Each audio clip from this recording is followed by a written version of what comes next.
যে স্টেটমেন্টটা দিয়েছে এবং এনআইএ বলেছে পরিষ্কার করে, আমাদের সেই জেলার এসপি তিনিও কিছুক্ষণ আগে বোধহয় বলছিলেনও যে গতকালকে পশ্চিমবঙ্গ পুলিশ একটা ইন্টেল ইনফরমেশন যেটা হয় সেটা পেয়েছে। ইন্টেলিজেন্স যখন একটা যৌথভাবে চলে অভিযান, তখন একটা ইনফরমেশন তাদের কাছে এলো। আসা মাত্র তার 2 ঘন্টার মধ্যে দুজন যারা আশ্রয় নিয়েছিলেন কাঁথিতে, পূর্ব মেদিনীপুরে, তাদেরকে ধরা হয়েছে। এবার দুটি বিষয় আসে যে এনআইএ তার স্টেটমেন্টে প্রশংসা জানিয়েছে পশ্চিমবঙ্গ পুলিশকে যে আমরা এদের খুঁজছিলাম এবং তারাও নিশ্চয়ই এই পুরো ছানবিন করছিল। তারপরে যখন পশ্চিমবঙ্গ পুলিশকে বলার পরে তার 2 ঘন্টার মধ্যে ধরাও পড়েছে, তাই প্রশংসাও করেছে যে পশ্চিমবঙ্গ পুলিশ খুব ভালো কাজ করেছে। কিন্তু আরেকটা নিশ্চয়ই এই প্রশংসার পরে এখনও দেখছি যে ভারতীয় জনতা পার্টি এবং অন্যান্য নেতৃত্ব মানে হিংসে আর কি বলবে, জ্বলে পড়ে মরছে এবং নানাবিধ অনেক ঘটনাগুলোকে নিয়ে এসে তারা কিন্তু এই প্রশংসাকে খাটু করার চেষ্টা করছে। এনআইএ কিন্তু প্রশংসা করেছে। কাঁথিতে কেন, কাঁথিতে পাওয়া গেল কি কানেকশন? মাননীয় সভানেত্রী মমতা বন্দ্যোপাধ্যায়ও বলেছেন যে আমরা বলছি না, কিন্তু সত্যি কাঁথিতে কি ব্যাপার, কে কি করে আশ্রয়টা এখানে পেল তারা, যারা এই কার্যকলাপ করেছিলেন রামেশ্বরম ক্যাফেতে। সুতরাং এই দুটো বিষয় আমাদের খুবই গুরুত্বপূর্ণ। এটা নিয়ে বিজেপি এড়িয়ে যাওয়ার জন্যে প্রথমে তো পশ্চিমবঙ্গ পুলিশের কে যে প্রশংসা করেছে সেটাকে সেই দিকটা নজরটা ঘোরানোর জন্য আরও অনেক প্রসঙ্গ তুলেছে, অনুসরণ করছিল। গতকাল 10টা নাগাদ জঙ্গি দমনের যে কেন্দ্রীয় সংস্থা এনআইএ জানতে পারে নির্দিষ্টভাবে কোথায় এই 2 জঙ্গি লুকিয়ে আছে। সঙ্গে সঙ্গে অপারেশন লঞ্চ করা হয় এবং যেহেতু রাজ্য পুলিশের এলাকায়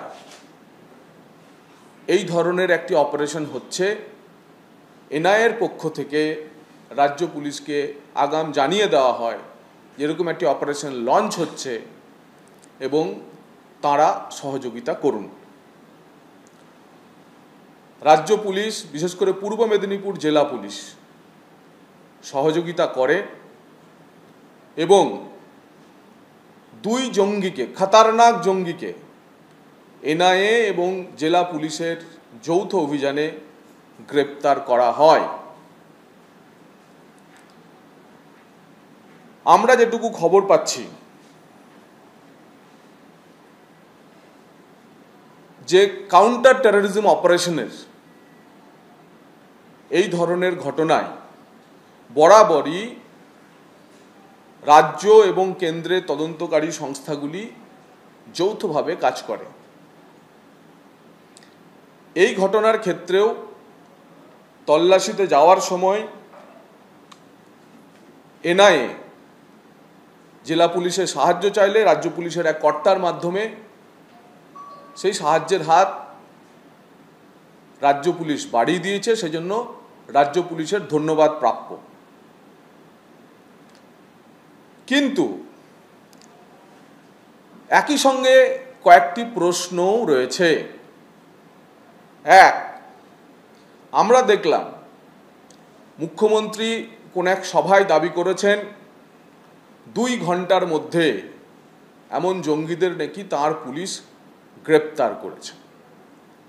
আমাদের প্রশ্ন, গ্রেপ্তার হওয়ার আগে পর্যন্ত এই জয়েন্ট অপারেশন প্রসঙ্গে মুখ্যমন্ত্রী কি বিন্দু বিসর্গ কিছু জানতেন, নাকি জঙ্গি 2 জন গ্রেপ্তার হয়ে যাওয়ার পর, এনআইএর হেফাজতে চলে যাওয়ার পর আনুষ্ঠানিকভাবে মুখ্যমন্ত্রীকে খবর দেওয়া হয়?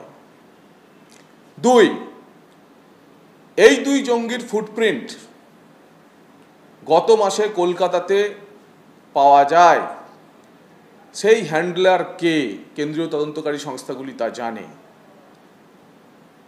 সেই হ্যান্ডলারের পরিচয় যে রাজ্য পুলিশ দাবি করছেন তারা গ্রেপ্তার করেছেন, তারা প্রকাশ করবেন কি?